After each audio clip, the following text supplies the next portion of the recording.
પ્લાન્ટથી બનાવ્યા છે સરદાર વલ્લભભાઈ પટેલ. લાગતો જ નથી. બનાવ્યું છે ઓલિમ્પિક. ફ્લાવરથી બટરફ્લાય બનાવ્યું છે જે આમાં બી કરી શકે છે. આ બહુ જ મસ્ત છે. ને આ લોકો મારા ફ્રેન્ડ્સ. હાય. તો આ લોકો મારા ફ્રેન્ડ છે એટલે અમે લોકો ફ્લાવર શોમાં આવ્યું છે ફ્લાવરથી પીકાચુ.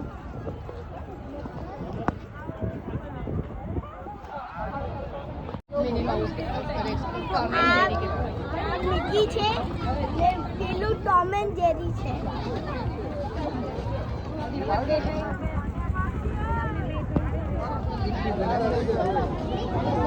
એટલે કેટલા મસ્ત સનફ્લાવર્સ મૂકેલા છે.